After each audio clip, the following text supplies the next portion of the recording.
लखपति दीदी सम्मेलन में उपस्थित राजस्थान के राज्यपाल श्री कलराज मिश्रा जी, मुख्यमंत्री शर्मा जी, श्री गजेंद्र सिंह शेखावत जी, केंद्रीय जल शक्ति मंत्री, श्री कैलाश चौधरी, केंद्रीय कृषि एवं कृषक कल्याण राज्य मंत्री, श्री छोटू सिंह भाटी, विधायक जैसलमेर, श्री महंत प्रतापपुरी महाराज, विधायक पोखरान, जनप्रतिनिधिगण, गणमान्य अतिथिगण, अधिकारीगण, मेरी प्यारे बहनों और बेटियां, सभी को नमस्कार, जुहार। पहले मैं सबको अनुरोध करना चाहती हूँ, ये बेटियों के लिए, बहनों के लिए जोरदार ताली हो जाए, क्योंकि मुझे बताया गया है, मैं भी जानती हूँ,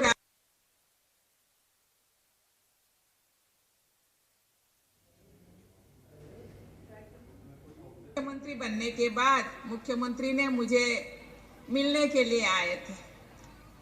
उस टाइम मेरा प्रोग्राम ऑलरेडी राजस्थान के लिए बन चुका था, तो उन्होंने बोले मैडम आपका प्रोग्राम हम लेना चाहते हैं और महिलाओं का प्रोग्राम, महिलाओं को हम इकट्ठा करने चाहते हैं, क्योंकि मुख्यमंत्री बनने के बाद महिलाओं का सहयोग, बहुत सहयोग मुझे मिला, इसीलिए उनको मैं अभिनंदन करना चाहती हूँ, उनको मैं धन्यवाद देना चाहती हूँ और कुछ ऐसे मैं अवार्ड करना चाहती हूँ, कुछ देना चाहती हूँ उनको। और आपका प्रोग्राम तो चाहिए। मैं आज देख के अभिभूत हूँ, मैं बहुत खुश हूँ। इतने तादाद में महिलाएं एक साथ राजस्थान में आए हैं, इसलिए मैं आपको बहुत बहुत धन्यवाद देना चाहती हूँ। गौरवमय परंपराओं की भूमि राजस्थान में आकर मुझे अत्यंत हर्ष का अनुभव हो रहा है। राजस्थान वीरता की परंपरा के साथ ही अपनी इंद्रधुनी संस्कृति, आध्यात्म, खान पान, वेशभूषा, लोक संगीत और नाटक, स्थानीय चित्रकला आदि के लिए भी प्रसिद्ध है। राजस्थानवासी पधारो हमारे देश की भावना से अतिथि सत्कार के लिए जाने जाते हैं। इस राज्य ने शांति, सद्भाव और भक्ति के अनेक आदर्श प्रस्तुत किए हैं, जिसमें गरीब नवाज, ख्वाजा मोइनुद्दीन चिश्ती, मीराबाई, पन्नादाई जैसे महान उदाहरण है। इस धरती को मैं नमन करती हूँ। स्वयं सहायता समूह द्वारा किए जाने वाले कार्य समाज के वंचित एवं पिछड़े वर्ग, खासकर महिलाओं को आश्रित होने की स्थिति से निकालकर स्वावलंबी बनाने में प्रभावी योगदान दे रहे हैं। इसीलिए इस कार्यक्रम को संबोधित करते हुए मुझे हार्दिक प्रसन्नता हो रही है।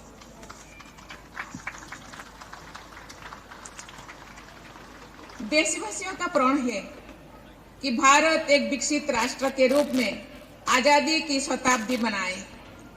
इस लक्ष्य की पूर्ति के लिए हमारे आत्मनिर्भर होना अत्यंत आवश्यक है, लेकिन ये तभी संभव है जब देश की प्रत्येक महिला सबला हो, आत्मनिर्भर हो और सशक्त हो। राजस्थान की महिलाओं ने हमेशा अपनी कर्मठता से न केवल अपने परिवारों में बल्कि यहाँ की आर्थिक प्रगति में भी अमूल्य योगदान दिया है। इसी बात को ध्यान में रखते हुए केंद्र सरकार ने देश में 2 करोड़ लखपति दीदी बनाने का लक्ष्य रखा है। इसके अंतर्गत राजस्थान में 11 लाख से अधिक लखपति दीदी बनाने का लक्ष्य तय किया गया है। ये बहुत ही खुशी की बात है कि राजीविका, जिसका उद्देश्य राज्य की ग्रामीण महिलाओं का आर्थिक और सामाजिक सशक्तिकरण है, के द्वारा लगभग 3 लाख महिलाओं के लखपति दीदी की श्रेणी में लाया जा चुका है। इस संदर्भ में रूमा देवी का मैं उल्लेख करना चाहूंगी, जो एक ग्रामीण परिवार से ही आती है और राजीविका की ब्रांड एम्बेसडर बन चुकी है। उनके लिए एक बड़ा ताली तो हो जाए।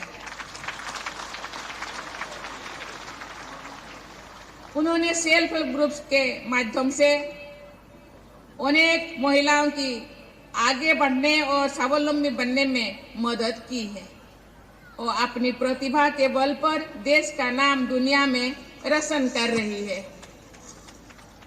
देवियों और स्वजनों, महिला सशक्तिकरण अपने आप में महत्वपूर्ण है। महिला सशक्तिकरण और महिलाओं की वर्कफोर्स में समान भागीदारी सामाजिक और आर्थिक प्रगति में भी अहम योगदान देती है। कोई भी देश अपने 50% आबादी की उपेक्षा करके आगे नहीं बढ़ सकती है। महत्वपूर्ण अंतर्राष्ट्रीय अध्ययन एवं आकलन ये रेखांकित करते हैं कि अगर वर्कफोर्स में महिलाओं की भागीदारी पुरुषों के बराबर हो तो भारत की जीडीपी में बहुत अधिक वृद्धि हो सकती है। हाल ही में राष्ट्रपति भवन में हर स्टोरी माय स्टोरी कार्यक्रम में बात करते हुए सुप्रसिद्ध समाज सेविका सुधा मूर्ति जी ने बताया था कि कैसे सामाजिक विरोध के बावजूद उन्होंने इंजीनियरिंग में अपना करियर बनाया। भारत का इतिहास ऐसे असंख्य उदाहरण से भरा हुआ है जहां महिलाओं ने समाज के निर्माण में अपना बहुमूल्य योगदान दिया है। इस स्टेज में आने से पहले मैं जो स्वयं सहायता बहनों का द्वारा यहाँ जो स्टॉल है वहां में एक से पूछा वो महीने में या साल में क्या क्या कैसे वो रोजगार करते हैं। मैं तो सुन के हैरान हूँ। कोई समूह ने बताया कि हम जो 3 साल में 100 करोड़ से ज्यादा उनका टर्नओवर है। कोई समूह ने बताया कि पर हेड 50,000 तक वो इनकम करते हैं।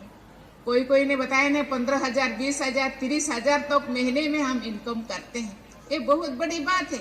ये केवल परिवार के लिए नहीं, ये देश के लिए सहयोग है। देश को आगे बढ़ाने के लिए ये सहयोग है। इसीलिए महिला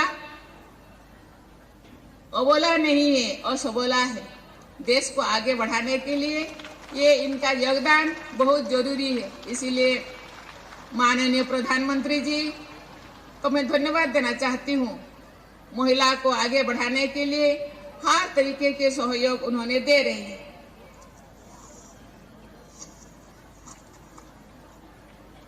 चाहे वैदिक काल में गर्गी हो, मैत्री हो या मध्यकालीन भारत में शक्ति काव्यधारा के प्रवाहित करने वाली महान महिला विभूतियों हो अथवा आधुनिक युग में सावित्रीबाई फुले और रानी गाइडुनल्लू हो, भारत की संस्कृति और समाज में महिला बराबर की भागीदारी रही है।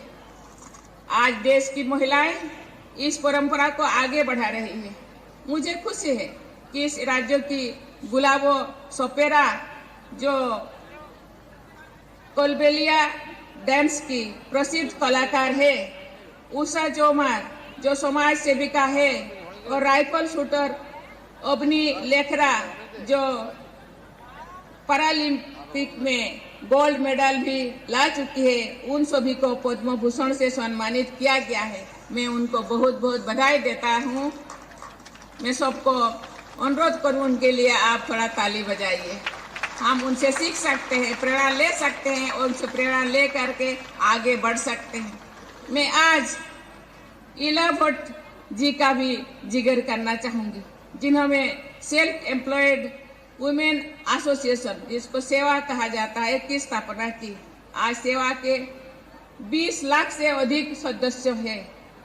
इला जी ने महिलाओं को न केवल आर्थिक रूप से आत्मनिर्भर बनाया है, बल्कि सामाजिक दृष्टिकोण को बदलने और भेदभाव को मिटाने में भी महत्वपूर्ण योगदान दिया है। मुझे बताया गया है कि गैर सरकारी संस्थान सृजन की मदद से राजस्थान के पाली जिले में कस्टर्ड एप्पल के खरीद, प्रसंस्करण और विपणन के लिए घूमर महिला प्रोड्यूसर नामक समूह कार्यरत है। कोई गांव में इस समूह के कलेक्शन सेंटर्स भी थे। ये प्रसन्नता की बात है कि अनेक महिलाओं को घूमर में रोजगार प्राप्त हो रहा है। इस उदाहरण से ये स्पष्ट होता है कि वैल्यू एडिशन हमेशा जटिल नहीं होता है तथा सरल तकनीक के प्रयोग से भी पर्याप्त लाभ संभव हो सकता है। देवियों और स्वजनों, महिलाओं को अधिक आर्थिक स्वावलंबी, व्यक्तिगत स्वतंत्रता और राजनीतिक शक्ति प्राप्त हो, इस दिशा में भारत सरकार ये संभव प्रयास कर रहे हैं। सरकार ने वर्कफोर्स में महिलाओं की भागीदारी और उनके रोजगार की गुणवत्ता में सुधार के लिए कई कदम उठाए रहे हैं। श्रम कानून में कई सुरक्षात्मक और सहायक प्रावधान शामिल किए गए हैं। सरकार ने ऐसी कई योजनाएं शुरू की है जो महिलाओं के जीवन स्तर को ऊपर उठाने में सहायक साबित हुई है। वर्किंग वुमेन हॉस्टल स्कीम कामकाजी महिलाओं को सुरक्षित और सुविधाजनक आवास प्रदान करने के उद्देश्य से कार्यान्वित की गई है।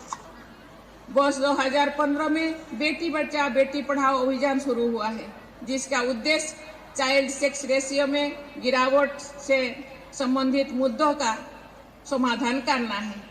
हमें सुनिश्चित करना है कि देश का प्रत्येक नागरिक आर्थिक और सामाजिक रूप से सशक्त हो।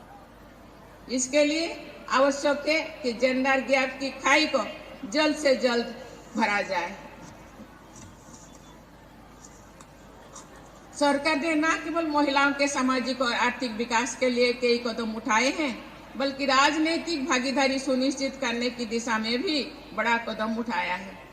हाल ही में नारी शक्ति बंधन अधिनियम पर पारित किया गया है, जिसमें महिलाओं के लिए लोकसभा और विधानसभा में 1/3 सीटें आरक्षित करने का प्रावधान है। लेकिन अभी महिला सशक्तिकरण की यात्रा में बहुत आगे जाना है। आज भी सामाजिक और आर्थिक क्षेत्र में जेंडर के आधार पर प्राथमिकता जैसी समस्याएं बनी हुई है। महिलाओं को ओनरशिप एंड प्रॉपर्टी राइट्स के लिए संघर्ष करना पड़ता है, जिसकी वजह से उन्हें क्रेडिट या लोन मिलने में कठिनाई होती है। वैश्विक महामारी कोविड-19 जैसी आपदाओं का कुप्रभाव महिलाओं पर अधिक पड़ता है तथा महिला पुरुष असमानता को खाई और बढ़ जाती है। देवियों और स्वजनों, महिलाएं आर्थिक विकास को गति प्रदान करें तथा वुमेन लीड डेवलपमेंट के सोच को कार्य रूप दे, ये सबकी जिम्मेदारी है। जागरूकता, शिक्षा और कौशल विकास को आधार बनाकर हमें आगे बढ़ना होगा, जिससे महिला और पुरुष दोनों ही आर्थिक प्रगति करते हुए देश, समाज और विश्व कल्याण में बराबर के भागीदारी बने। मुझे विश्वास है कि इस लखपति दीदी सम्मेलन में महिला सशक्तिकरण और समावेशी आर्थिक विकास को प्रोत्साहन मिलेगा। मैं कामना करती हूँ कि सभी बहनें आर्थिक रूप से समृद्ध और सामाजिक रूप से सशक्त होते हुए राजस्थान और भारत की प्रगति में अपना योगदान देते रहेगी। इसी के साथ ही मैं पुनः आप सभी को बहुत बहुत धन्यवाद दे करके मैं अपनी वाणी को विराम देती हूँ। जय हिंद, जय भारत, जय नारी शक्ति।